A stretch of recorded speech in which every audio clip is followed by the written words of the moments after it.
Ya, ini masih bahas tentang revival ya. Dan hari ini dari perspektif teologi sistematik, maksudnya dogmatik ya. Kalau di teologi kan kita bisa misalnya pendekatan dari historical teologi atau dari biblical teologi, perjanjian lama, perjanjian baru. Tapi hari ini kita dari perspektif dogmatik ya, sistematik teologi. Sistematik teologi itu bicara ini ya, apa doktrin-doktrin penting itu. Seperti kayak doktrin Allah, doktrin manusia, doktrin Kristus, doktrin keselamatan, doktrin gereja, dan doktrin akhir zaman ya biasanya. Terus bisa tambah lagi kayak doktrin Roh Kudus. Nah, di dalam perspektif dogmatik atau teologi sistematik ini ya, awakening atau revival ini biasanya nggak dikonsider sebagai satu topik gitu. Maksudnya sebenarnya nggak tahu ada tempat ya di sistematik teologi. Ya, sistematik teologi sendiri juga ada keterbatasannya, dia nggak bisa cover everything sih ya. Maksudnya ini kan topik-topik yang besar gitu biasanya. Tapi ya sebetulnya ini kalau pun mau ditaruh itu ditaruh di mana itu pertanyaannya kan ya. Tapi ada beberapa perkecualian itu di ini apa teolog modern ya. Salah satunya itu adalah Emil Wacker ya. Wacker, sudah nggak pernah dengar namanya ya. Ini teolog Jerman, notably Lutheran. Dan dia ini membicarakan revival atau awakening ya, Erweckung di dalam bab tentang calling ya, bab tentang panggilan. Jadi bukunya Wacker itu adalah tentang Ordo Salutis, Order of Salvation ya, sudah tahu itu apa dalam dunia modern kan orang ada bicara tentang Ordo Salutis ya.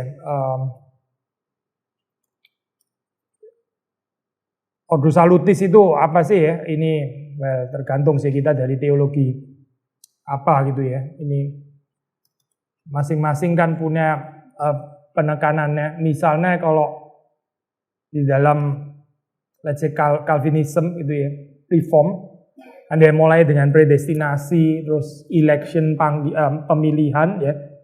Election lalu terus kemudian ada calling, ada panggilan, regeneration, lahir baru, iman ya. Repentance, pertobatan, justification, adoption, sanctification, perseverance, glorification, ya itu ya, Ordo Salutis ini. Ordo Salutis ini ya apa termasuk apa pembicaraan doktrin keselamatan sebetulnya ya, doctrine of salvation, maksudnya soteriologi itu. Ya belakangan agak sedikit ditinggalkan meskipun saya ini tulis di buku Sola Gratia itu outline-nya masih pakai ini ya, pakai apa? Ordo Salutis sebetulnya gitu. Cuma ditinggalkan kenapa? Karena ya kalau dimengerti salah memang bisa nggak terlalu bermanfaat ya. Dimengertinya itu sebagai apa ya, langkah-langkah atau step-step yang kaku gitu ya. Satu mendahului yang lain. Padahal sebetulnya nggak harus dimengerti seperti itu gitu. Dimengerti sebagai satu keseluruhan ya. Pekerjaan Roh Kudus bukan dari perspektif manusianya gitu. Well anyway. Wacker ini menggunakan ini ya outline Ordo Salutis di dalam bukunya Order of Salvation seperti yang kita sudah singgung ya. Dan dia menempatkannya ini di bagian calling, di bagian panggilan ya, panggilan. Panggilan itu kalau di dalam reform teologi kan seperti sudah tahu itu ada panggilan yang sifatnya itu eksternal untuk semua orang, lalu ada panggilan efektif ya namanya ya. Banyak yang dipanggil, sedikit yang dipilih gitu kan ya. Semua dipanggil, yang dipanggil banyak, panggilan eksternal ya. Tapi yang bisa menjawab panggilan Tuhan itu kan cuma adalah orang-orang pilihan ya di dalam perspektif reform. Nah dari Lutheran juga sebetulnya sama sih ya. Pasti perlu membedakan antara calling eksternal dan calling yang diterima ya. Memang nggak pakai istilah efektif di sini, tapi sebetulnya konsepnya sangat dekat yaitu effective calling.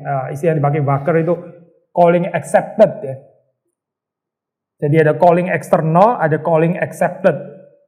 Waktu kita ini ya saya khotbah gitu ya, itu juga ada orang yang dikhotbahi sih semua gitu ya. Tapi yang mendengar, yang betul-betul menerima, yang menyimpan di dalam hati, yaitu yang calling accepted maksudnya ya, nggak semuanya gitu maksudnya. Nah di dalam calling accepted ini ya, di dalam panggilan yang efektif ini kalau di dalam istilah reform itu loh, awakening itu ada di sana, revival itu ada di sana ya. Jadi dalam pengertian Wacker itu kebangunan rohani itu sangat berkaitan dengan panggilan yang diterima. Efesus 5 ayat 14 ya. Ini kan termasuk salah satu ayat yang paling banyak dikutip, kita baca lagi bagian ini ya. Efesus 5 ayat 14. Untuk membicarakan kebangunan rohani ya, ini banyak dikutip oleh para teolog itu. Itulah sebabnya dikatakan, bangunlah hai kamu yang tidur dan bangkitlah dari antara orang mati, dan Kristus akan bercahaya atas kamu ya. Kamu yang tidur, bangkitlah dari antara orang mati. Ya, kita pakai istilah tidur sekaligus mati, mati sekaligus tidur gitu ya. Mati itu, tidur itu mati gitu. Kalau di dalam bagian ini ya gitu, bukan tidur. Dalam pengertian tidur bagaimana gitu, sakit atau apa, tapi mati sebetulnya kan ya. Karena jelaskan dikatakan di sini bangkitlah dari antara orang mati. Tidur itu gambaran eufemisme ya, yang pakai istilah yang enggak terlalu vulgar gitu ya, untuk mengatakan kematian itu maksudnya tidur gitu. Ya, Lazarus sudah tidur, maksudnya mati gitu kan ya. Bukan tidur tapi mati sebetulnya gitu. So, balik lagi ya. Jadi Baker di sini menjelaskan bahwa kebangunan rohani yang sejati, ya, true revival, itu sudah mengandung pertobatan, conversion atau repentance. Tapi sebagai permulaan, seed of spiritual life, ini benih dari kehidupan spiritual ya. Sekali lagi ya, saya, di dalam kebangunan rohani yang sejati itu sudah mengandung pertobatan. Tapi sebagai permulaan ya, seed benih. Keseluruhan pribadi manusia ya, termasuk pengetahuannya, ya, pikirannya, rasionya, kehendaknya, ya, hatinya, itu memang disentuh ya di dalam kebangunan rohani ini. Tetapi yang paling gampang ya, dan paling cepat ya di-arouse itu adalah feeling atau emosi gitu. Yang paling cepat ya di dalam hal ini. Nah, bicara feeling, Baker kemudian dengan hati-hati ya, dia membedakan antara kebangunan rohani yang sejati dan kebangunan rohani yang palsu. Ada kebangunan rohani yang palsu ya. Dan di dalam kebangunan rohani yang palsu ini, somehow ya, seseorang itu masih tetap berpegang pada his atau her own righteousness ya, kebenarannya sendiri. Jadi dia masih ya mau berusaha untuk benar melalui dirinya sendiri, membenarkan diri sendiri. Sebaliknya di dalam kebangunan rohani yang sejati ya, itu pribadi yang sungguh-sungguh bertobat, dia mengalami yang disebut dengan terror of conscience, misery of sin, teror hati nurani, dan ya ini ya misery of sin apa ya, kesengsaraan dosa gitu ya. Dan dia menyadari ya bahwa dia itu corrupted sepenuhnya di dalam dosa, dan juga gak mampu untuk menjadi benar, Jadi ini klasik ya, ini kita sudah pernah bahas juga sih sebetulnya.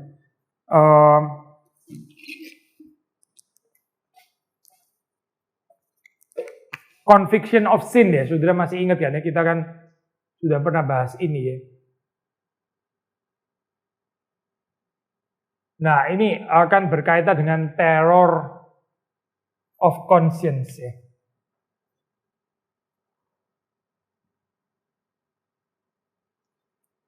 Teror hati nurani ya. Teror, pakai istilah teror ya di situ.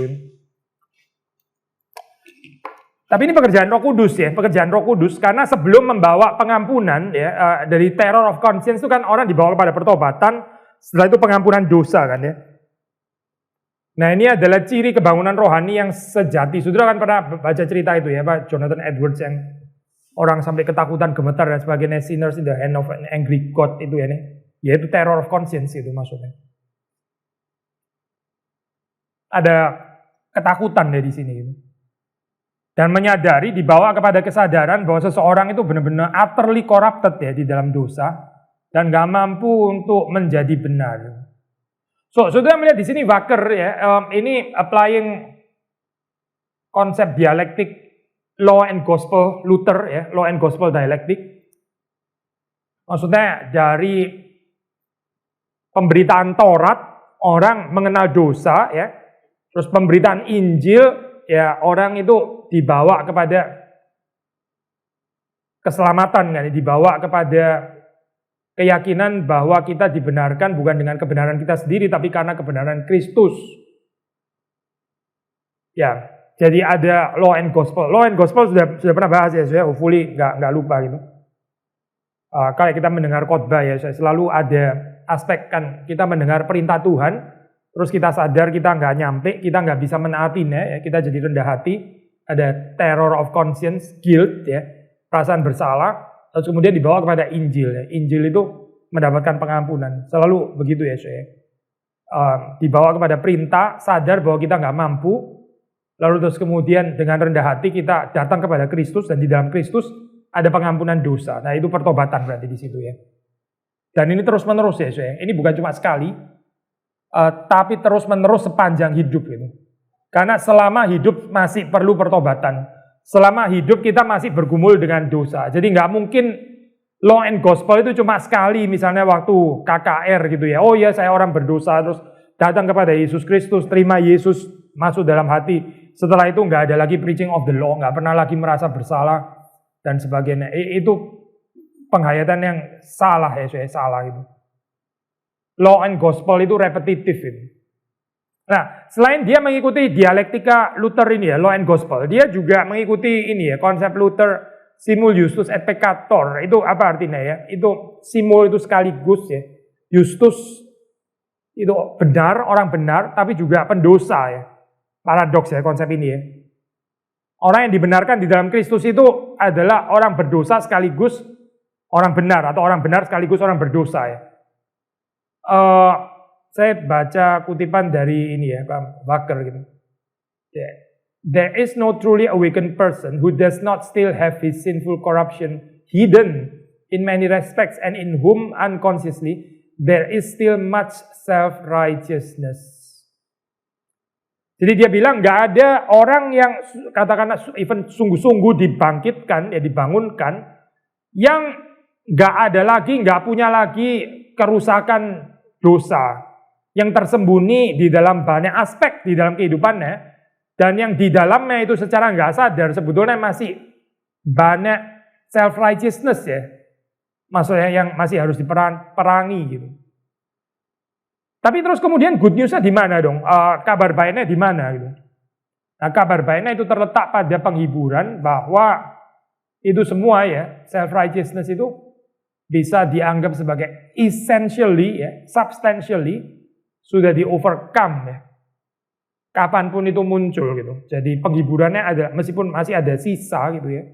Even Baker pakai istilah much self-righteousness, tapi penghiburannya adalah bahwa self-righteousness itu essentially ya, itu boleh dianggap sudah di-overcome waktu itu muncul. Ya sudah melihat di sini ya, kebangunan rohani sejati ya, juga membawa gambaran realisme teologis ya di dalam pergumulan ini ya, pertumbuhan. Tetapi ini bukan berarti terus kemudian self-righteousness ya, karena dikatakan seperti ini, oh ya jadi biarin dong ada self-righteousness. Baker sangat kritikal ya on the other hand terhadap self-righteousness ini. Karena bagi dia self-righteousness ini adalah crucial point ya, poin paling krusial yang dihantam di dalam kebangunan rohani itu adalah self-righteousness itu. So bagian ini betul-betul harus yang dihancurkan ya. Kalau ini nggak dihantam sampai kepada jantung hatinya ya, dia akan burst forth, akan muncul lagi itu ya, dan settle di dalam bentuk yang lain itu. Di dalam apa ini namanya? Ya mengambil bentuk yang lain di mana dia bisa.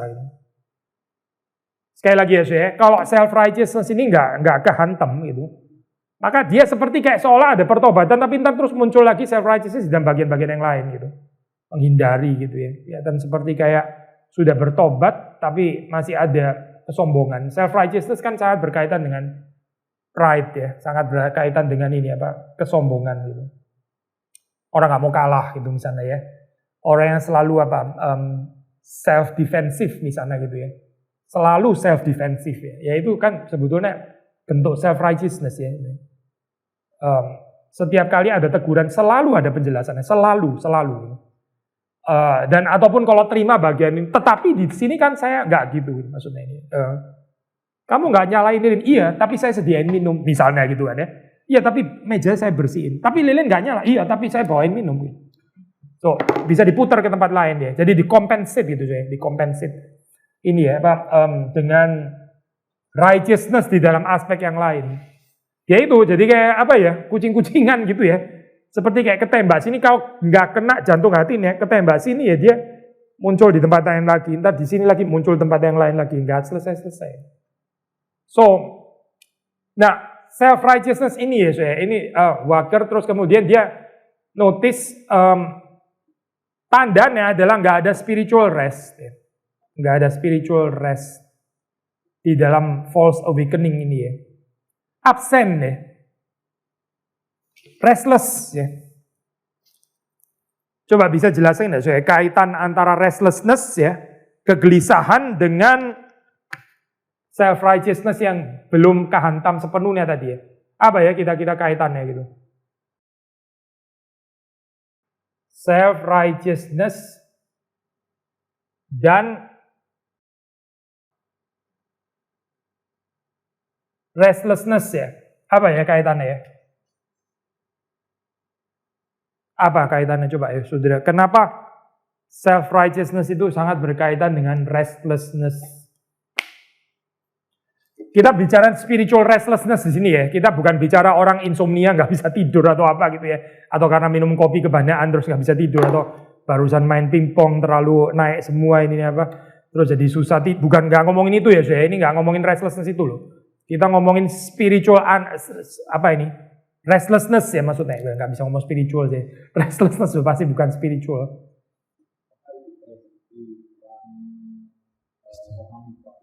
Ya, coba jelasin lebih jauh. Perang rohani dalam pengertian?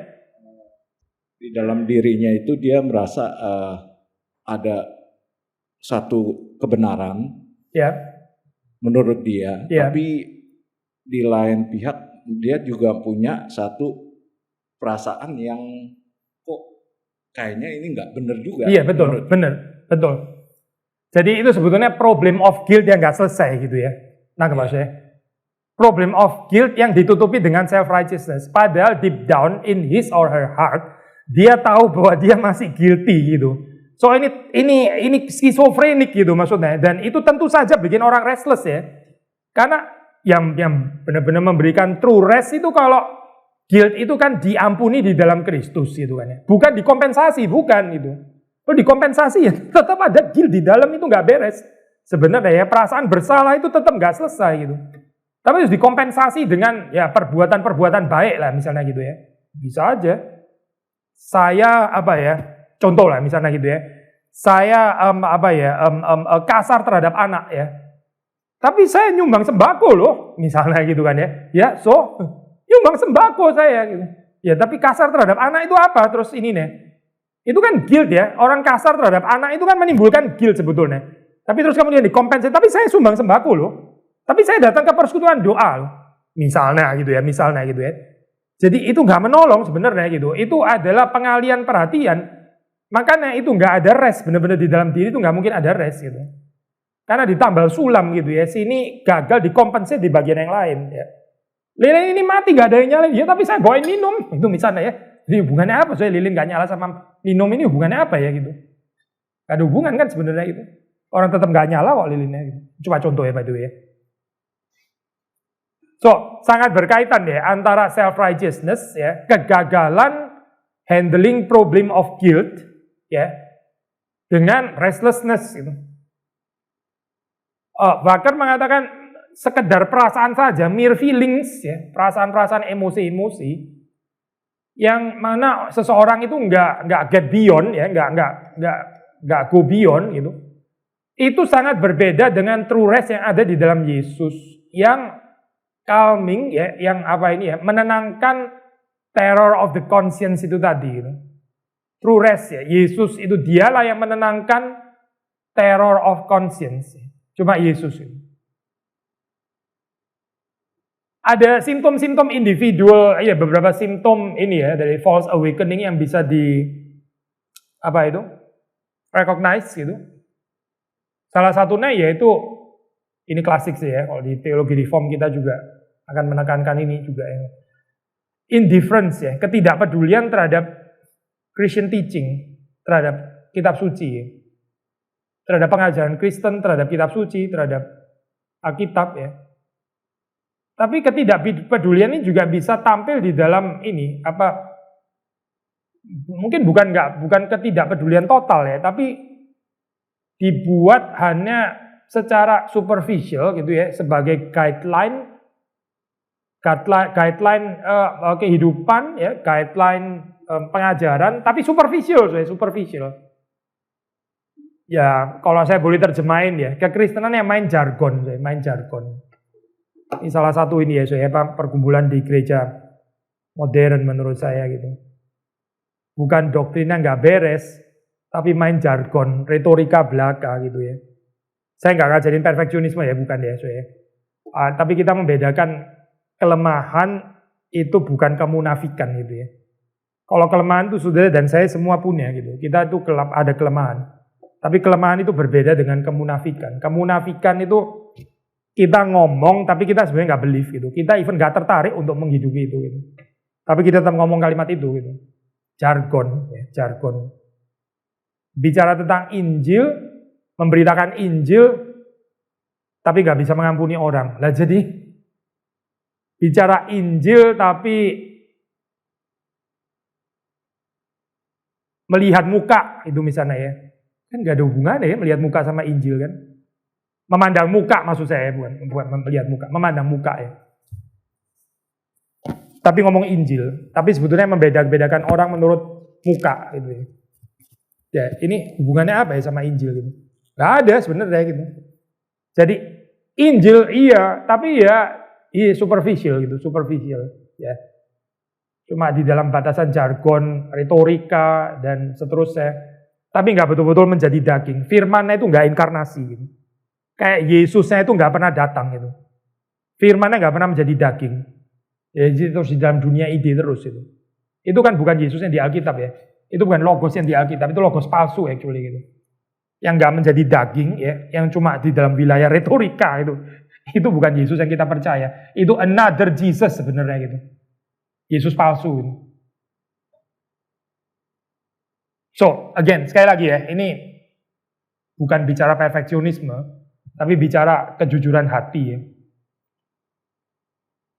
At least trying ya, dan juga bergantung kepada kuasa Roh Kudus ya, anugerah Tuhan, dan bukan terus membenarkan diri gitu ya. Teologi itu kalau dipakai hanya terus untuk membenarkan diri, lalu kita pakai teologi supaya kita boleh tetap status quo di dalam kelemahan kita. Ya ini precisely yang dibilang Walker gitu.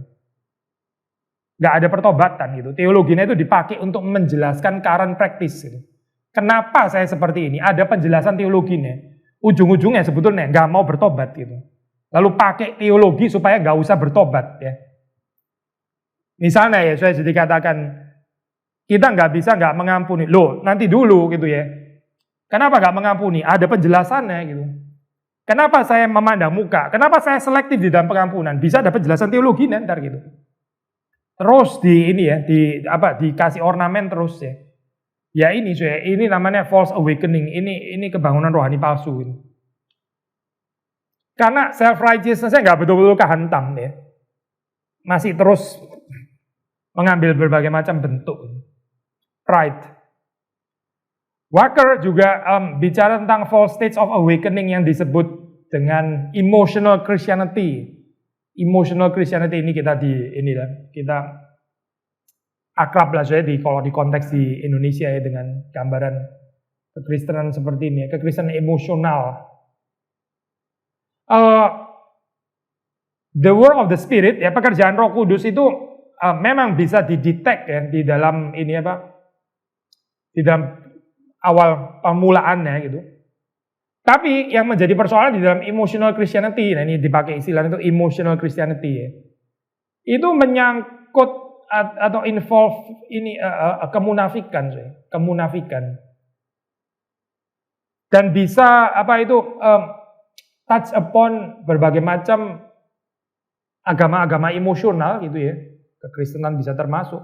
Maksudnya kekristenan yang tanda kutip itu. Yang mana sebetulnya ya nggak terlalu ada pekerjaan Roh Kudus itu. Tapi bisa ada satu gerakan emosional ya, gerakan emosional. Partai-partai politik itu misalnya itu bisa ini loh, menggerakkan sampai kayak ada semacam kebangunan gitu ya. Bisa gitu maksudnya. Tapi apakah itu pekerjaan Roh Kudus itu? Jadi di dalam false awakening ini ya, di dalam kebangunan rohani yang palsu ya. Kita ini berurusan dengan sinkretisme ya, percampuran antara kekristenan dan agama-agama atau gerakan-gerakan movement ideologis ya, ideological movements ya, yang bisa secara sukses ya arousing and creating semacam emotional awakening gitu. Ada kebangunan emosional gitu ya, menggerakkan orang, tapi itu just merely ideological movement sebenarnya dari bawah, bukan pekerjaan Roh Kudus ya. Lalu di bagian akhir dari chapter Calling and Awakening ini, Walker kemudian dia mengingatkan dengan tajam, saya kutip ya di sini, dia bilang where there is no longer any trace of the effects of the calling, be it general or specific, the soul sit in darkness and the shadow of death. The dead sea of unbelief is sweeping over this area. Waktu nggak ada jejak-jejak ya, kayak sisa-sisa, bukan sisa sih ya, jejak lah lebih tepat ya, trace. Jejak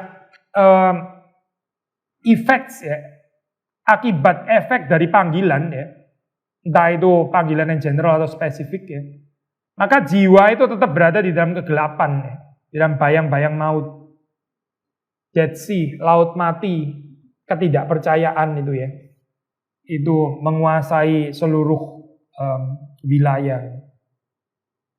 So, makanya penting saya waktu bicara tentang ini ya, Pak, revival, itu effects of the calling itu apa gitu. Nah, salah satunya tentu saja kalau kita bicara Ordo Salutis klasik ya, lah calling ya, ini calling kan terus lahir baru oleh Roh Kudus, ini awakening itu ya dimaksud itu ya. Regeneration termasuk ini ya, Pak, kelahiran baru dan sebagainya. Itu kan orang menyadari kebangkrutannya, maka dia beriman ya, sola fide ya. Dan repentance ya, again and again ya, repentance. Pertobatan.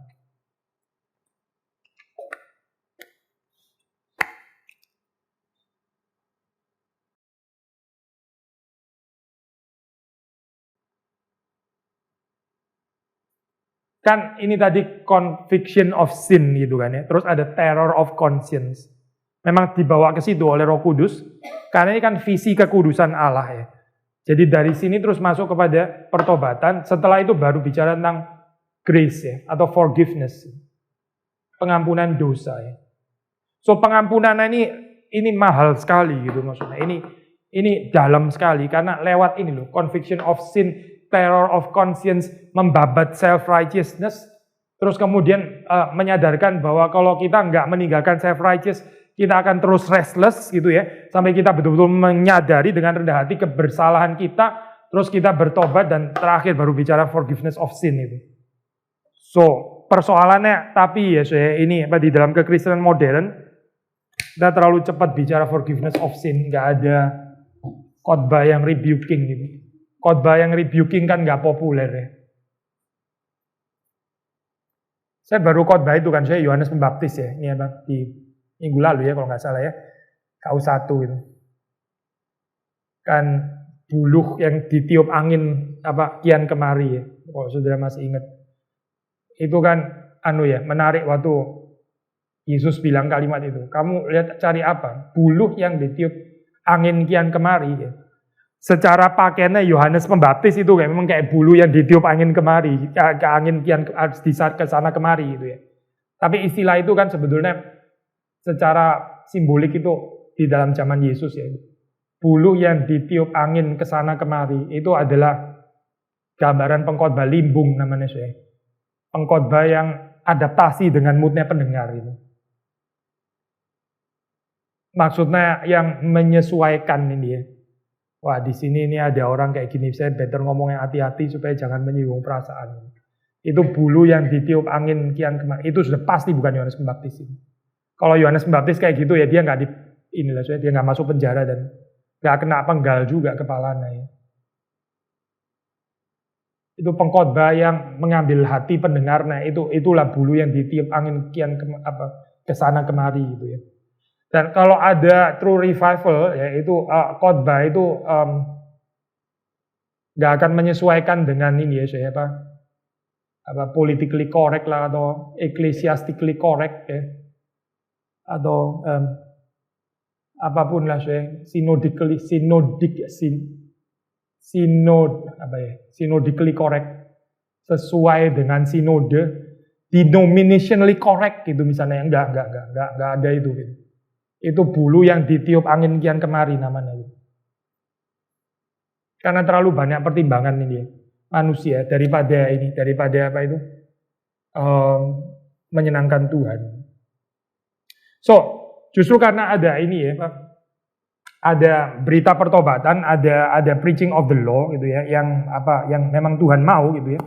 Tuhan mau untuk menyampaikan atau disampaikan. Makanya bisa bicara tentang ini pertobatan yang dalam ya, dan karena itu forgiveness of sin-nya juga dalam gitu.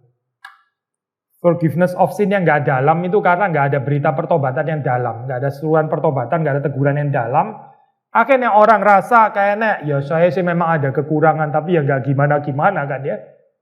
Kita nggak melihat bahwa kita itu utterly corrupted itu loh, saya nggak ada bagian itu gitu. Jadi somehow seperti kayak gambaran a nice person yang Tuhan tuh lumayan suka dan puas dengan sedikit kekurangannya, kurang rapi sedikit gitu loh ya, tapi bukan kotor gitu.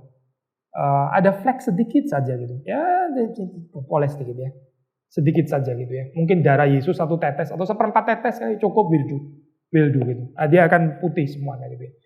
Ini yang jadi persoalan. Pak Billy, yang dari kemarin-kemarin kan kalau saya nangkep awakening itu ada kriterianya ya. Jadi seperti sebuah fenomena gitu. Dan kriterianya itu ada bahwa ini tuh harus magnitudenya lebih besar, widespread, segala gitu ya. Sementara kalau ini kan sepertinya dimensinya lebih personal. Benar. Ini dari perspektif Baker itu lebih ke personal karena bicara ordo salutis personal, benar. Iya. Nggak harus melawan yang itu ya. Tapi dia lihat sekarang di dalam perspektif yang individual personal itu betul sekali, iya. Jadi maksudnya itu awakening bisa terjadi pada individu satu orang saja atau ini menyoroti perorangan dari multitude itu? Seperti yang kita ini ya, bisa yang kedua juga bisa. Jadi per orang dari multitude itu gitu Mas. Tapi juga bisa dilihat secara sekuensial. Maksudnya gini. Ada banyak sih sebenarnya cerita awakening itu Tuhan menggerakkan 1-2 orang terlebih dahulu gitu. Luther misalnya ya, itu yang Tower Experience itu kan dia ketakutan terror of conscience itu baru dia, yang lain belum kan ya. Baru dia gitu, baru 1 orang yang namanya Luther gitu. Dari situ terus kan spread out gitu. Jadi ini sequential, dilihat sequential juga boleh. Jadi pertama individual, personal, terus kemudian spread gitu ya. Atau ya seperti tadi ya variasi kedua ya. Ini menjaga multitude tapi setiap orang mengalami itu, boleh juga sih, perspektif itu juga boleh gitu. Tapi intinya nggak mungkin hanya berhenti pada individual gitu, karena itu ya janggal sih itu, nggak. Maksudnya pekerjaan Tuhan itu pekerjaan yang luas ya, yang besar, yang dalam dan sebagainya. Unlikely ya Tuhan itu bekerjaan itu 1 orang gitu. Gimana ya itu apa? Kan ini ngomong datanglah kerajaanmu. Lah datanglah kerajaanmu, emang ngalamin kerajaan Tuhan cuma 1 orang. Kayaknya kok cuma 1 orang gimana ya? Kerajaan Tuhan cuma 1 orang, kayaknya 1 orang nggak cukup kali menampung keluasan kerajaan Allah gitu ya. Pasti harus jangankan nader manusia, even mencakup alam semesta gitu. Maksudnya ini dimensinya kan kosmik sebetulnya kerajaan Allah gitu. So ya nggak merubah itu sama sekali sih. Ini sih it's good juga saya ada perspektif individu yang kita mulai dengan kecil gitu ya. Maksudnya supaya kita tahu apa yang kita bisa lakukan gitu ya. Maksudnya pengalaman apa yang kita bisa nantikan, expect, preparation dan sebagainya ya. Karena kalau kita perspektifnya langsung kosmik gitu misalnya ya, kita bisa bingung mulai dari mana ini kayak gini ya, sudah saking kuatnya dan seterusnya gitu. Masih ada waktu sih ya. Saya lanjut yang Baker ini memang agak pendek, tapi kita bisa lanjutin kalau sudah nggak ada, saya lanjutin dari Michael Welker ini saya baru dari Heidelberg ada ini conference dia ulang tahun ke-75, terus apa ini, ya kalau profesor ulang tahun bikin conference, kalau kita makan-makan deh. Ada makan-makannya sih, Michelin Star. Cuma yang lebih penting itu conference actually. So kita preparing paper ini ya, honoring dia punya kontribusi dalam teologi. Jadi saya pilih tema ini awakening ya. Artikelnya ada di website sih, kalau saudara mau ini ya, mau apa itu. Ya kalau mau baca ntar bisa saya kasih alamatnya. Saya bahas ini Emil Wacker, terus Karl Barth ya. Karl Barth interestingly meskipun banyak dikritik oleh orang Reform, di antara ini ya, teolog modern yang bahas revival di dalam sistematik teologi itu Karl Barth gitu. Lalu ya karena ini conference saya ada kaitannya sama Dr. Vater saya itu Michael Welker, saya include dia juga. So kita ini ya dari perspektif Michael Welker sekarang. Kalau kita cari ini ya konsep spiritual awakening di dalam sistematika Michael Welker, kita ketemu di buku ini ya. Buku God the Spirit itu buku yang sudah agak tua sebenarnya, tapi klasik bukunya. Ada satu subchapter yang bahas tentang forgiveness of sins and life reborn on the basis of God's righteousness. Dan kaitan dengan forgiveness of sin ya, kaitan dengan lahir baru ya, lahir baru.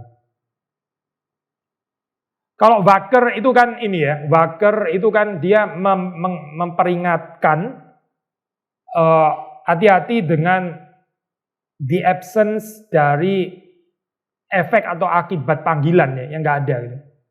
So, Welker di sini juga similarly, tapi lebih positif ya. Dia bilang ini kalau Wacker kan perspektifnya lebih negatif.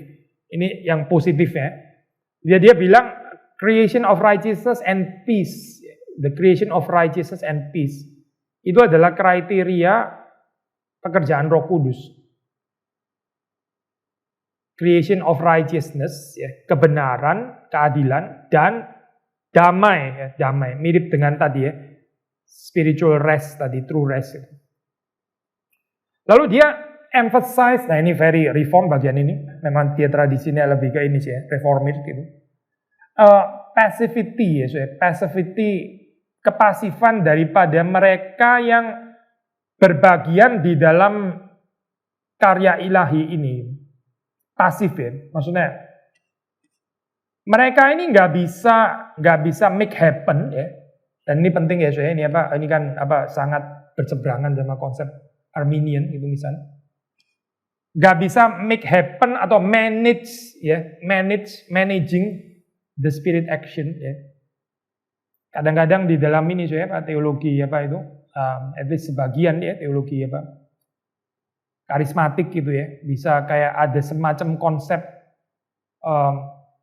kayak Roh Kudus itu seperti kayak kita yang bisa unleash gitu loh saya.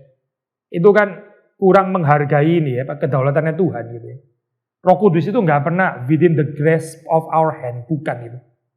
Atau karunia even ya, itu kan tunduk pada kedaulatan Tuhan gitu. So kita nggak bisa karena misalnya kita punya karunia apa gitu, terus kita bisa unleash gitu ya. Sampai kita jadi agentnya gitu ini. Termasuk ini siapa tindakan-tindakan simbolis kayak lempar ini namanya? Itu ya. Itu kan saudara nangkep sih ya, poin-poinnya itu apa gitu. Ya itu unleashing gitu maksudnya. Sebetulnya siapa sih yang kontrol ini itu siapa gitu maksudnya. Ini nih kontrolnya itu pada siapa sih gitu. Pada dia gitu maksudnya, yang katakanlah diurapi Tuhan demikian bersus dia bisa unleash kayak gitu ya. Atau sebetulnya Tuhan yang kasih melalui dia gitu, melalui dia. Ya, gambaran yang sering dipakai kan ya, kan ini ilustrasi klasik ya. Orang bilang kita ini seperti sarung tangan kan ya. Sarung tangan itu ya bentuknya dan sebagainya, gerakannya itu digerakkan oleh tangan. Ya kan sudah ya. Kita cuma instrumen, mirip kayak sarung tangan gitu. Di dalamnya tangan yang sesungguhnya menggerakkan itu yang penting kan. Coba saudara bayangin ya, kalau kita menempatkan diri kita sebagai sarung tangan tapi terus bisa lempar kayak gitu, itu masuk akal nggak sih saya kayak gitu?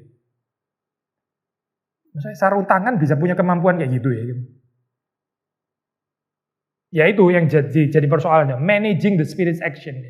Seperti kayak Roh Kudus sudah diberikan, terus sekarang Roh Kudus itu within the grasp of my hand gitu. Terus saya bisa unleash, bisa lempar, bisa apa gitu ya. Itu kurang ajar sekali sih sebenarnya gitu. Itu sudah pasti bukan Roh Kudus ya, bukan gitu. Karena Roh Kudus nggak bisa ya digituin. Nggak bisa gitu. Kalaupun orang coba gituin ya, dia akan langsung pada saat itu mendukakan Roh Kudus. Pasti langsung akan mendukakan Roh Kudus. Karena Roh Kudus itu bukan diperlakukan seperti itu gitu.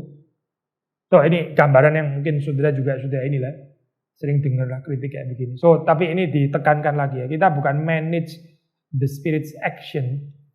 Dan Welker kemudian menekankan on the contrary ya, mereka itu bukan hanya bearers itu bearer sudah tahu ya, bearer pembawa, memang sih spirit bearer betul gitu ya. Yang diurapi itu berarti yang bearer kan ya. Dan dia mengingatkan bukan cuma bearer loh, tapi juga born, dilahirkan. Nah maksudnya Roh Kudus itu melahirkan kita ya, bukan cuma kita bearer ya. Gak salah sih, kita bearer of the spirit. Oke, kita bearer of the spirit benar gitu ya. Tapi kita juga dilahirkan loh. Gak salah mengatakan kita ini mediator, ya benar, kita mediator spirit boleh pakai istilah itu. Tapi kita juga receiver ya, receiver. Kita ini penerima gitu. Kalau kita cuma pikir kita mediator tapi nggak ada konsep receiver ya, kita bisa jadi congkak loh. Mediator itu maksudnya saya bisa merasa, lu kalau nggak ada saya ya, nggak bisa ketemu Tuhan gitu. Maksudnya lu itu agen tunggal kebenaran atau apa ya? Orang bisa ketemu Tuhan, mengerti kebenaran cuma melalui lu gitu. Konsep mediator yang nggak ada receiver net bisa kayak gitu saya. Mediator terus nggak sadar bahwa ini fungsinya mediator itu berarti memediasi karena Tuhan berikan privilege itu kan ya. So Welker coba mengoreksi konsep mediator yang bisa salah ini dengan menambahkan konsep receiver. Maksudnya kamu itu penerima, bukan cuma mediator. Mediator itu maksudnya saudara menerima dari Tuhan terus terusin kepada orang lain. Oke, good, itu pun juga bisa positif sih ya, tentu saja gitu. Kan berarti bukan dari saya kan, saya cuma memediasi. Oke, tapi ini pun bisa jadi congkak loh kalau nggak hati-hati. Kamu bukan cuma memediasi, tapi kamu sendiri adalah pengemisnya gitu. Soalnya saya suka sekali dengan kalimat ini ya, saya sering kutip ulang-ulang gitu ya. Orang Kristen, orang percaya itu apa sih? Orang percaya itu adalah beggar, ya pengemis yang telling another beggar where to find bread. Orang Kristen, orang percaya itu adalah pengemis yang memberitahu pengemis yang lain di mana menemukan roti. Yang saya tertarik itu kalimat pertama ya, pengemis yang memberitahu kepada pengemis yang lain. Dia sendiri pengemis ya. Itu lain sekali dengan bicara orang Kristen adalah bakery owner, bakery owner yang memberitahu beggar di mana to find bread, namely through me gitu ya. Saya bakery owner, saya pemilik pabrik roti, pemiliknya saya, and I'm telling the beggar where to find bread. Di saya pabrik roti gitu. Itu lain banget loh saya. Karakter itu sama sekali lain gitu. Kalau yang ngomong pemilik pabrik roti atau another pengemis itu sama sekali lain gitu. Saya bisa perpanjang terus ya konsep ini. Orang Kristen adalah seorang ignorant ya, memberitahu orang ignorant yang lain di mana mendatangkan pengetahuan gitu. Seorang murid yang memberitahu murid yang lain ya di mana bisa belajar dengan benar. Lain ya kalau saya ganti seorang guru ya, guru yang memberitahukan kepada murid ignorant ya di mana belajar kebenaran. Saya melalui saya karena saya profesor hebat. Lu kan ignorant kan, belajarlah dari saya. Lain banget ya saya spirit kayak begini ya. Ya ini maksudnya gitu. Mediator tapi nggak sadar bahwa dia sendiri receiver atau pengemis gitu ya. Rasa diri pabrik roti, rasa diri agen tunggal kebenaran lah, rasa model superioritas kayak begini ya saya. Gak cocok ya sama pneumatologi yang ada di dalam Alkitab. Benar-benar gak cocok saya. Gak cocok dengan doktrin Roh Kudus yang ada di dalam Alkitab. Gak cocok sama sekali.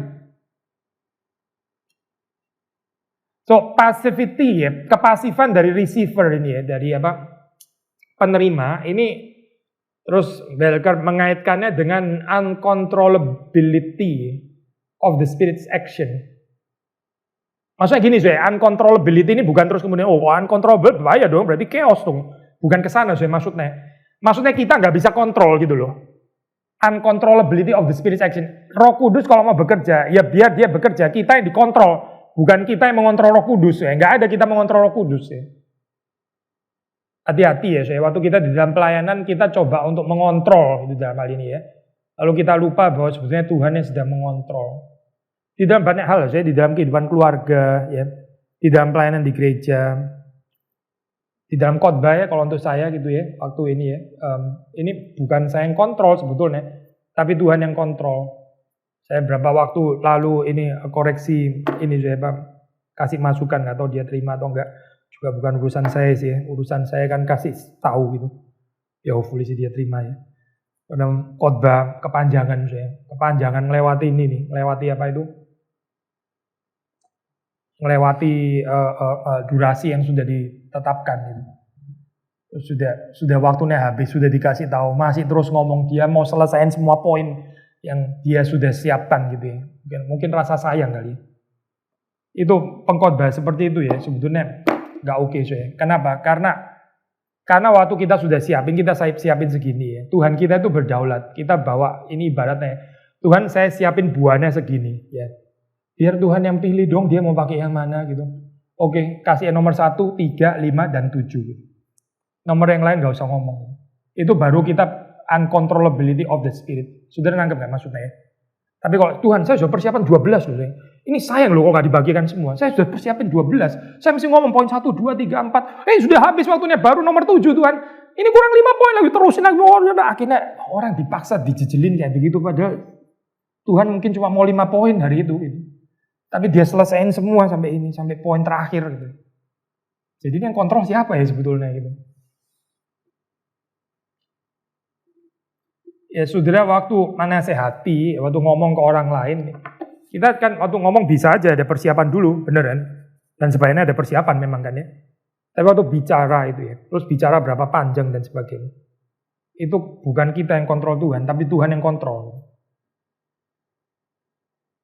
So, the spirit di sini ya, dia itu resisting ya, dia itu menolak semua human attempts, usaha manusia untuk assert the power of making it happen. Ya, making it happen. Ya, revival itu bukan sesuatu yang kita ngotot terus gimana ya, unleashing the power gitu ya, sampai terjadi dan sebagainya. Ini Arminian juga kayak begini, atau mungkin semi-pelagian kali sebenarnya. Dan gak cocok sama konsep pneumatologi reform, bener-bener gak cocok saya. Soalnya di-create dari bawah sebetulnya gitu.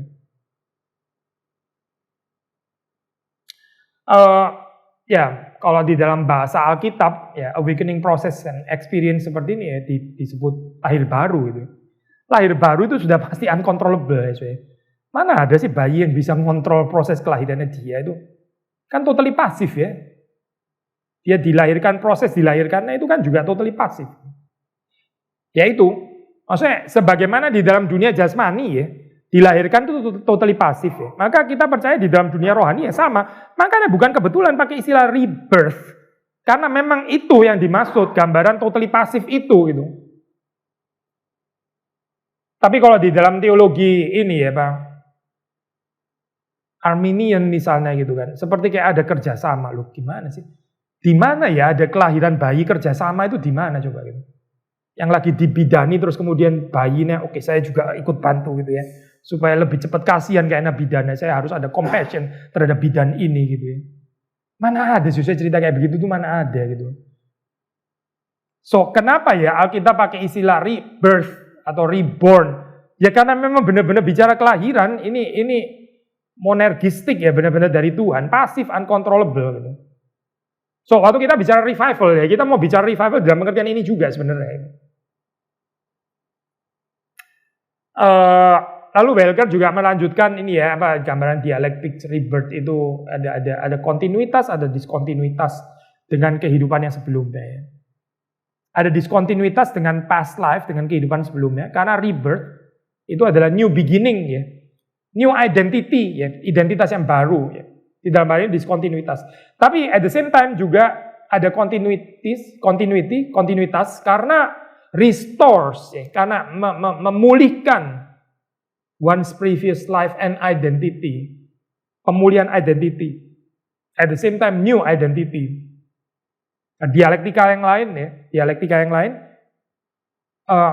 karya Roh Kudus ini juga bisa di-invert dari fakta bahwa ini dikarakterize oleh pouring out of the Spirit ya.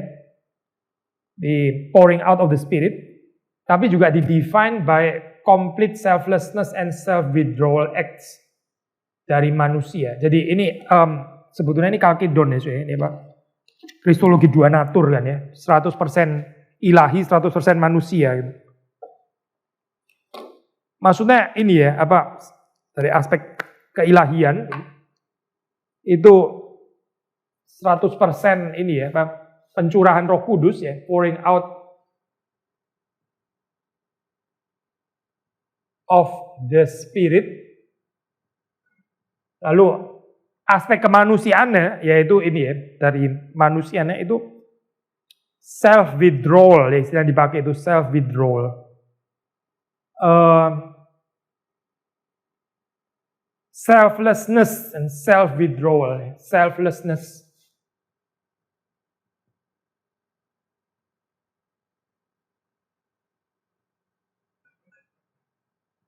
Ini istilah ini ya yang sering sekali dipakai oleh Welker, withdrawal. Ini maksudnya begini cuy, lawan katanya itu self assertion. Tahu self assertion nggak cuy? Orang yang insisting gitu ya, yang egonya itu besar gitu maksudnya.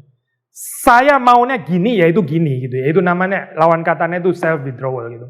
Itu self insisting ya, self insist, self asserting namanya ya cuy. Itu narsis gitu lah ya. Narsis, menjadikan dirinya dia itu kayak the Bible gitu ya. Opininya orang lain itu harus disesuaikan dengan yang saya mengerti gitu ya. Harus ditundukkan gitu. Tapi kalau self withdrawal ya ini cuy, Yesus itu loh gambaran self withdrawal paling indah ya, Yesus itu. Sudah lihat bagaimana dia menanggapi kejatuhannya Petrus ya, Yudas dan sebagainya gitu. Itu ada certain self withdrawal di situ saya. Dia nggak maksa gitu loh ya. Dia memberikan space ya, bahkan untuk kejatuhan itu, dan di restore tepat pada waktunya. Yesus nggak gusar dengan kejatuhannya Petrus itu cepat-cepat harus dibenerin dalam 1-2 hari gitu ya. Tidak gitu. Tapi ada waktunya gitu. Self withdrawal ya. Ambil contoh sederhana ya. Kadang-kadang kita ngelihat ini ya, orang yang keliru ya, kita mau segera langsung tegur dan kalau bisa dia harus berubah pada saat itu juga gitu. Karena saya sudah ngomong jelas kan ya sebenarnya gitu ya. Itu bukan self withdrawal gitu. Self withdrawal itu kita sendiri sakit sebetulnya gitu. Karena menanti itu sakit sebenarnya. Masih tunggu ngomong, ini belum bisa ngerti. Mungkin 2 tahun lagi sepertinya gitu. 2 tahun? Saya maunya 2 menit dia beresin. 2 tahun apa-apaan itu? Gak tahan saya lihat kayak gini 2 tahun lagi, gak bisa. Ya, gak ada self withdrawal gitu. So, justru ditandai ya, itu pouring out of the Spirit, waktu Roh Kudus itu bekerja ya, itu membuat manusia itu selfless gitu. Gak populer ya, ini selflessness ini. Karena dunia kita kan sangat celebrating ego. Orang yang egonya besar itulah yang bisa ini memimpin gitu misalnya ya, dengan ego yang besar. Berkarisma gitu misalnya, gak ketemu sama sekali saya, bener-bener gak ketemu sama pneumatologi ini ya di dalam Alkitab itu. Selfless, apa selfless? Oh Nietzsche bilang itu mentalitas Buddha itu kayak gitu, mentalitas loser, orang kalah kayak gitu. Apa-apaan itu? Ya memang gak ketemu sih saya, gak ketemu. Complete selflessness ya, self withdrawal.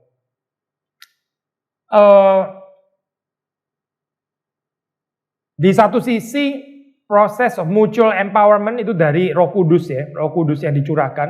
Di sisi yang lain ya, para pendosa, saudara dan saya bisa mempercayakan diri kita ya, mempercayakan and trust ourselves kepada pembaharuan spiritual ini. So, ini Chalcedon ya. Ada aspek divine, ada aspek human gitu. 100%. Lalu ini ya, bicara tentang the spread of spiritual renewal ini ya. Nah ini sekarang kalau tadi Walker kan perspektifnya indeed lebih personal, individual. Di sini ini penekanan lebih universal ya. Spiritual renewal ini kita maksudnya manusianya ya. Nah ini pengertian powerful kita itu mesti ini ya, gini. Kita bilang kita powerful. Power itu sebetulnya powernya siapa? The Spirit kan ya. Ya benar dong, berarti kita selfless toh. Iya kan? Itu kan kuasanya Tuhan. Iya, berarti kita selfless kan, bener. Kalau powernya kita, ya Tuhan yang selfless gitu. Yang Tuhan yang dibikin pojok. Ini kan simple kan ya. Ini gelas kalau kosong air bisa masuk gitu. Katakanlah air ini ini apa? Kuasanya Tuhan gitu ya, ilustrasinya ya. Kalau gelasnya makin penuh kotoran sampahnya sampai sini. Sampahnya sampai sini ya, ego. Ya Tuhan masuk paling banter segini lah gitu. Kalau kita benar-benar selfless kosong, kuasa Tuhan bisa mengisi semua. Sederhana kan? Justru karena powernya Tuhan, maka kita kosong, selfless. Ya itu tadi yang saya bilang, kadang-kadang ya di dalam teologi tertentu ya, itu menekankan sebenarnya powernya kita, bukan powernya Tuhan. Itu loh, lempar itu tadi loh. Kalau that kind of powerful, ya itu bukan selfless, bener sih gitu. Makanya nggak ketemu, karena itu bukan pneumatologi Alkitab itu. Yang saya lempar terus semua orang jatuh, itu powernya saya sebenarnya gitu, bukan powernya Tuhan. Kalau powernya saya kayak gini, ya itu bentur dengan selfless gitu. Tapi kalau powernya Tuhan justru nyambung dengan selfless. Gelasnya itu harus kosong supaya powernya Tuhan itu bisa masuk gitu. Dan waktu berkuasa, yang berkuasa itu Tuhan melalui saya. Bukan saya unleashing power kayak begitu, itu nggak ada itu di dalam konsep Alkitab itu. Jadi bahaya sekali ya konsep Roh Kudus yang kayak begitu, luar biasa bahaya gitu. Saya berkuasa seperti Tuhan berkuasa, itu setan sebetulnya gitu. Bukan Roh Kudus itu. Karena ya lihat aja kehidupan Yesus Kristus. Yesus berkuasa nggak sih? Yesus paling berkuasa kan ya. Di antara semua manusia yang pernah hidup di dalam dunia, Yesus pasti yang paling berkuasa. Itu kuasanya siapa? Kuasanya Roh Kudus loh. Alkitab bilang ya, Paulus sendiri bilang meskipun dia setara dengan Allah, dia nggak menganggap kesetaraan dengan Allah itu sebagai milik yang harus dipertahankan. Bukan sebagai sesuatu yang dirampas. Dia tetap Allah sih, dia tetap setara dengan Allah. Tapi dia mengosongkan dirinya, itu berarti selfless gitu. And yet Yesus powerful. Power dari mana? Dari Bapaknya, Roh Kudus. Bukan dia yang powerful, bukan. Meskipun dia sebetulnya powerful, sebagai Allah dia powerful. Tapi dia nggak pakai itu. Yaitu selfless. Ya ini kekristenan. Makanya kekristenan itu jalan sempit gitu. Karena orang waktu bicara power of God terus ketukar dengan power, dia mau jadi powernya sendiri, akhirnya dia mau kelihatan powerful. Itu bukan mirip Tuhan, itu mirip setan sebenarnya gitu. Yang mencuri ini ya, mencuri kemuliaannya Tuhan, mencuri apa ini? Mencuri powernya Tuhan itu, dianggap sebagai powernya dia sendiri. So very dangerous ini apa konsep seperti itu. Kekristenan yang asli itu menggambarkan Tuhan kuat, saya lemah. Coba baca lagi tulisan Paulus. Justru jika aku lemah, maka aku kuat gitu. Kuatnya Paulus itu karena dia selfless, karena dia lemah, karena dia weak, karena dia vulnerable. Maka waktu dia kuat, dia tahu kuatnya ini bukan saya, tapi Tuhan yang memberikan kekuatan kepadaku. Makanya saya kuat. Itu berarti selfless gitu. Tapi kalau kita kan maunya ini ya, Tuhan itu kuat. Saya juga kuat bersama dengan Tuhan. Tuhan itu raja, saya juga memerintah bersama dengan Tuhan yang adalah, saya juga raja-raja kecil. Ya inilah, ini masalah kayak gini nih. Teologi aku anak raja. Kalau dia raja kan kita hamba ya, harusnya gitu. Benar gak sih? Selfless itu. Dia raja, ya saya hamba. Dia raja, aku juga raja juga. Seperti itu precisely setan sebenarnya gitu. Yang mau jadi seperti Tuhan gitu. Itu diplesetin sedikit aja. Aku Tuhan, aku juga Tuhan gitu. Tuhan maha kuasa, aku juga mau maha kuasa. Ya inilah perkataannya setan sebenarnya gitu. So hati-hati ya, saya hati-hati gitu. Dengan gambaran kayak gini gitu. Ini kan cocok dengan gambaran Alkitab. By the way, saya ngomong gini, kita nggak kebal ya, saya. Kita di our own circle kita nggak kebal dengan gambaran. Powerful yang jadi kita sendiri yang powerful gitu. Saya nggak tahu lah, saya ini dari ini ya, dari fenomena-fenomena kayak gini kan susah untuk menguji ya. Maksudnya nggak tepat juga kalau berdasarkan ini terus kita bikin judgmental conclusion gitu. Tapi kita lebih tertarik dengan sikap hatinya waktu melakukan itu apa gitu maksudnya. Sikap hatinya itu apa? Saya agennya Tuhan itu. Atau apa ya gitu.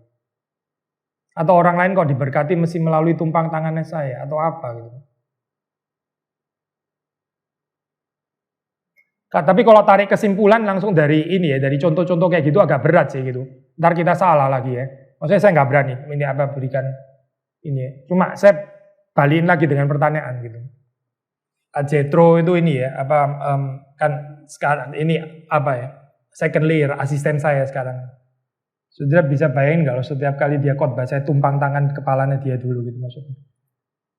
Ya itu mungkin kerendahan hatinya dia, tapi sekaligus kecongkaan saya enggak sih? Memang dia nggak bisa khotbah tanpa tumpang tangannya saya gitu, atau gimana ya? Pak saya inilah apa sedikit apa ini ambil ilustrasi itu gitu.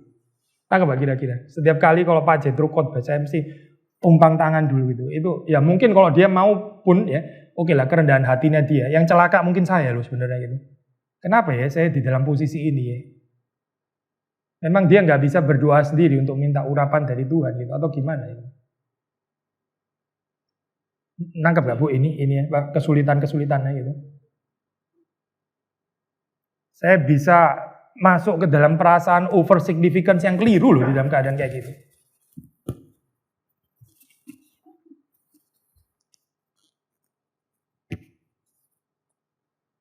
Oke, kita terusin deh, ya. Atau ada tanggapan lain silakan deh, langsung ini aja, langsung apa itu.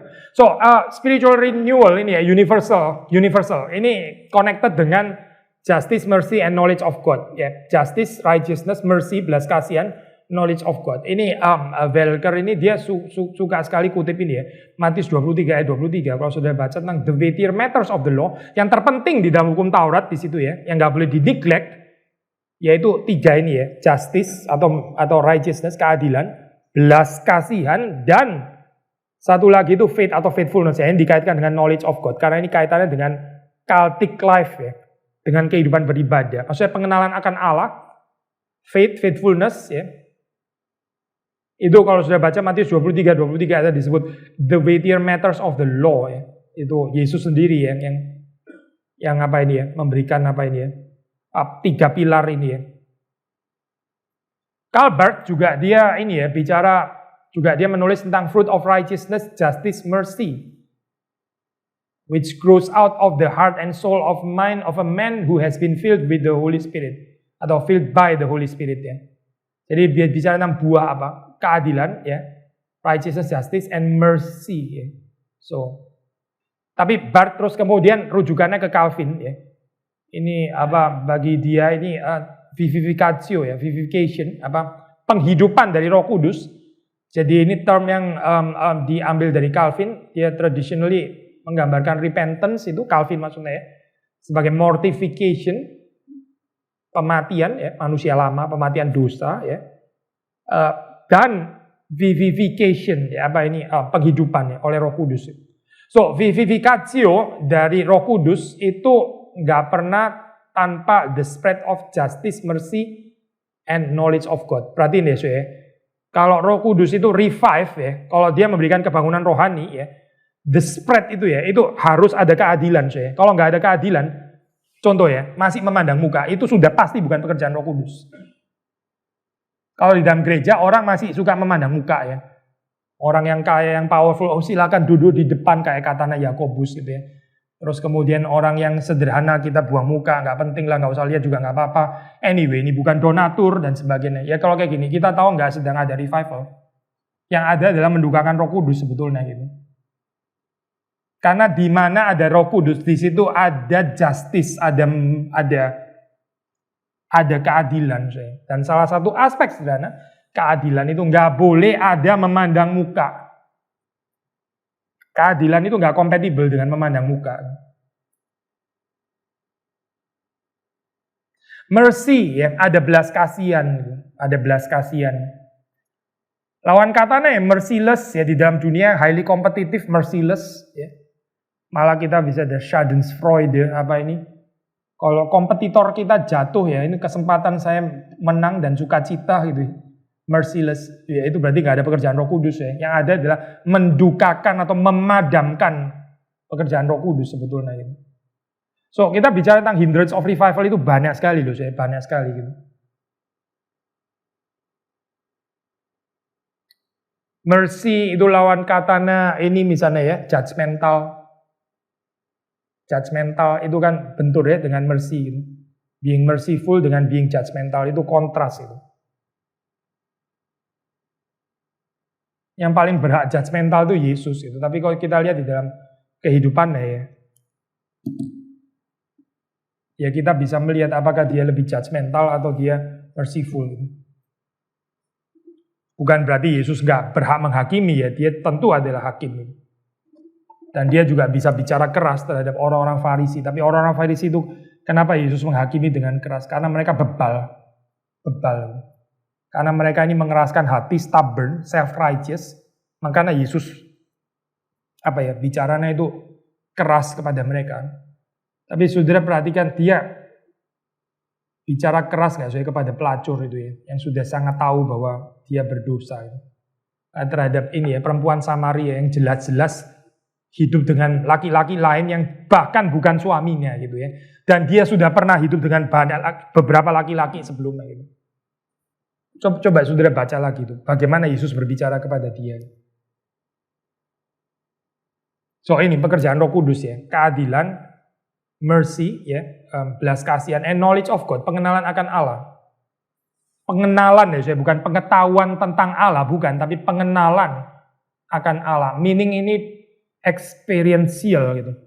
Pasti harus ada experiential. Saya pinjam istilah J.I. Packer ya. Deeper experiential realization of the love of God. Ya, atributnya Allah. Itu betul-betul ini menjadi daging ya, menjadi daging gitu. Mengubah ya, lalu kita jadi imaging Tuhan gitu. Tapi kalau cuma theoretical knowledge tentang Allah, itu mah bukan kekristenan gitu.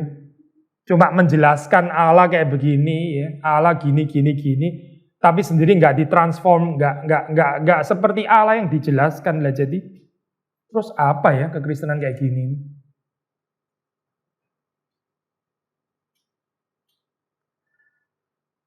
So, tetapi ya Welker juga mengingatkan bahwa weightier matters of the law ini ya, maksudnya justice, righteousness, mercy, and faithfulness.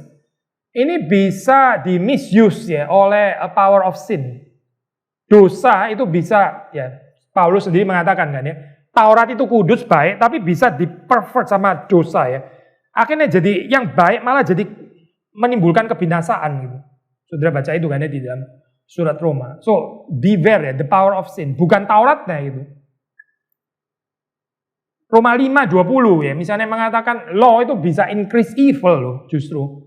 Justru makin ada Taurat malah menambah kejahatan akhirnya. Kan ini kacau ya, bukan Tauratnya tetapi dosa yang misuse Taurat ya. Bisa di-misuse berdasarkan selective perception. Ya akhirnya terus kemudian membawa kepada ya self-righteousness and work righteousness. Misalnya gini loh, ini kan bicara tentang, let's say ini ya, kan tadi bicara 3. Weightier matters of the law kan 3. Yang pertama itu apa? Righteousness kan ya. Itu kan righteousness, kebenaran, keadilan kan ya. Nah ini ya, ini kan bagaimana sih mengertinya righteousness gitu kan. Nah waktu dosa masuk ya, tetap ngomongin righteousness ya. Tetapi jadi self-righteousness, nangkep gak sih ya? Tapi bukan righteousness yang sejati. Kalau righteousness yang sejati, ini dari Tuhan gitu. Sedikit mirip sama pertanyaan tadi ya Bu ya, power gitu, yang kita powerful gitu. Ini powernya siapa ya sebetulnya gitu? Powernya Tuhan yang dititipkan kepada saya, atau saya yang jadi powerful gitu. Kalau saya yang jadi powerful, ini mirip dengan ini self-righteousness, self-powerful sebetulnya gitu. Self-righteousness itu berarti nggak mengakui kebangkrutan rohani gitu. Lalu saya mencoba menampilkan diri sebagai yang righteous, yang boleh jadi teladan saudara, ikutlah saya gitu. Saya nggak tampil vulnerable, kayak saya sudah nggak ada kelemahannya lagi gitu. Itu bahaya sekali saya. Dia bicara righteousness loh, saudara perhatiin, tetap bicara righteousness. Dia nggak ngomongin yang lain, ngomongin righteousness. Karena Yesus mengajarkan righteousness, oke, kita let's talk about righteousness karena Yesus mengajarkan. Tapi terus kemudian akhirnya pembicaraan itu self-righteousness gitu. Tapi kalau righteousness-nya benar bagaimana? Ya, Paulus mengatakan, ya akuilah bahwa kita ini unrighteous toh. Saudara dan saya kan unrighteous. Yang truly righteous itu kan Tuhan. Injil itu kan righteousness ada pada Kristus. Sama seperti power itu ada pada Tuhan. Saya nggak powerful, saya ini lemah, Tuhan yang powerful. Saya ini nggak righteous, Tuhan yang righteous. Maka iman itu mengatakan righteousness-nya Kristus itu diperhitungkan ya. Menjadi righteousness saya. Powernya Tuhan itu diperhitungkan ya. Jadi powernya saya. Tapi bukan saya yang powerful. Kalau saya yang powerful jadi self-powerful, itu sama sejalan dengan self-righteousness sebetulnya gitu. Jadi dosa ya, hati-hati dengan ini ya, bicara tentang dosa. Even kita nggak cuma bicara righteousness, mercy pun juga bisa di-pervert oleh dosa gitu. Ngomongnya mercy, akhirnya jadi gimana kira-kira? Kalau mercy jadi apa ya? Kira-kira gitu. Bisa bayangin nggak? Mercy yang konsep mercy ini, tapi terus kemudian di-pervert oleh dosa. Jadi gimana ya kira-kira? Kalau kesombongan lebih masuk yang righteousness tadi ya. Maksudnya karena merciful terus jadi sombong ya, gitu ya? Iya betul, bisa kayak begitu ya. Saya ini merciful ya benar, tapi kenyataannya itu melayani kesombongan pribadi. Iya bisa gitu. Terus apa lagi misalnya gitu? Mercy yang di-pervert oleh dosa kira-kira gimana ya? Ya ini seperti kayak merciful tapi terus nggak mendidik itu misalnya ya. Yang nggak ada tegurannya tapi terus merciful. Orang terus dikasih, ya maklum gitu. Dia datang telat loh, ya merciful lah sama orang yang datang telat gitu ya. Dia pergi ke tempat pelacuran lagi loh, ini dan nggak ada pertemuan, mesti merciful lah kepada mereka. Ya kacau lah kayak begini ini, nggak ada teguran, nggak ada ajakan pertobatan, nggak ada. So itu mercy kan ya, masih ngomongin mercy, tapi mercy yang ngawur akhirnya gitu. So sama righteousness bisa jadi self righteousness, mercy juga bisa jadi semacam humanistic mercy atau apa gitu, yang bukan mercy of God. Karena mercy-nya Tuhan itu ada ganjaran di dalamnya gitu, ada chastisement ya di dalamnya gitu. Barusan khotbah ini di PA Wanita kemarin ya. So, dan terakhir saya. Jadi against ini ya, helplessness, hopeless ini ya. Helpless and hopeless saya gambaran kayak begini ya, tentang dosa ya. Tapi ini realistik gambaran seperti ini ya. Maka satu-satunya pengharapan, the effective spread of righteousness, mercy, knowledge of God atau faithfulness. Ini jadi apa sih? Ya ini adalah di dalam kita dengan rendah hati mengakui the power of the Spirit ya, kuasa Roh Kudus. Bukan orang Kristen yang powerful, tapi Roh Kudus yang berkuasa. The power of the Spirit, the God of love and peace, Allah yang kasih dan Allah damai sejahtera, 2 Korintus 13 ayat 11 ya. Yang kutipan presses to realize the intentions of the law. Presses to realize the intention of the law and works toward their fulfillment. Jadi even ya saya, law pun itu harus ada Roh Kudus ya yang bekerja sehingga waktu law itu dibaca, direnungkan, didengar ya, itu diberitakan. Itu kalau nggak Roh Kudus bekerja ya, itu dosa itu menjungkir balikan ini apa? Narasinya ini apa? Yang ditekankan di dalam law. Saya ambil contoh sederhana aja ya, preaching of the law misalnya ini. Kasihlah Tuhan Allahmu dengan segenap hatimu. Ya. Terus kalau Roh Kudus nggak bekerja ya, kita responsnya ada, ya itulah saya. Puji Tuhan, saya disebut ya, meskipun nama saya nggak dipanggil. Tapi yang disebut itu sebetulnya saya, yang mengasihi Tuhan dengan segenap hati itu. Saya sebenarnya. Yang mengasihi sesama seperti diri sendiri, itu laki-laki saya. Yang dibicarakan loh sebenarnya saya. Tapi tanggapannya itu kan totally pervert ya sebenarnya. Saudara kalau misalnya mendengar berita ini ya, orang Kristen mesti menginjili. Orang Kristen, benar dong, orang Kristen mesti menginjili. Coba gereja itu tanggapannya apa harusnya ini? Bersyukur ya gereja ini sudah banyak menginjili. Ya inilah problemnya. Ya ini sudah problemnya. Self-righteousness kan. Padahal ini preaching of the law yang benar loh. Gak salah loh bilang gereja harus tekun memberitakan Injil. Benar kan kalimat ini kan? Tapi responsnya coba lihat responsnya apa. Bersyukur ya, bersyukur. Pakai kalimatnya bersyukur. Tapi sebenarnya itu pride gitu. Menyatakan diri sebagai yang sudah tekun menginjili. Apa enggak kacau saya kayak gini ini? Lalu bagaimana mestinya respon? Kalau Roh Kudus bekerja ya, sudah perhatikan ya. Conviction of sin, ya. Balik ke situ lagi gitu. Cintailah Tuhan Allahmu dengan segenap hatimu. Ya. Responsnya adalah celaka, saya kurang mencintai Tuhan. Itu harusnya gitu. Saya kok dingin sekali ya di dalam kehidupan. Ini harusnya. Kalau Roh Kudus bekerja itu. Waktu kasihlah sesamamu manusia seperti dirimu sendiri. Langsung kita dibawa kepada cermin. Saya ini kok luar biasa egois ya di dalam kehidupan. Itu harusnya gitu. Bukan sudah sejak muda aku melakukannya seperti perkataan pemuda kaya itu. Hal itu telah kulakukan sejak masa muda. Ya inilah saya persoalannya gitu. Dan semakin preaching of the law, semakin sombong saya, semakin self-righteous. Gitu.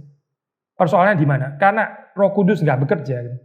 So mau khotbah sebenar apapun ya, seprecise apapun ya, sesetia apapun ya terhadap Alkitab, tapi Roh Kudus nggak bekerja. Gitu. Ya sudah, akhirnya menjadi, ya ini yang dibilang ya, di misuse by the power of sin gitu ya. Ini kebenaran loh pada, di misuse oleh power of sin. Gitu. Makanya kita mesti sangat kritikal ya terhadap kuasa dosa, harus sangat kritikal. Kita nggak bisa cuma kritikal terhadap pengajaran yang salah saja. Kalau pengajarannya sudah benar, terus kita rasa oh aman, doktrinnya sudah benar semua. Saudara, kita harus sangat kritikal dengan the power of sin. Karena pengajaran yang benar itu bisa diputar-putar sampai akhirnya jadi saya benar gitu. Dan nggak membutuhkan Kristus. Saya bisa jadi teladan untuk orang lain. Gereja kita bisa jadi teladan untuk gereja lain. Saudara, ini hubungannya sama Injil apa ya coba? Apa hubungannya dengan Kristus mati di atas kayu salib? Coba jelasin. Gak ada hubungannya. Yang ada adalah teori peneladanan yang gak jelas. Yang mirip bidat pelagianisme sebenarnya. So how dangerous ya. Kalau Roh Kudus gak bekerja itu how dangerous.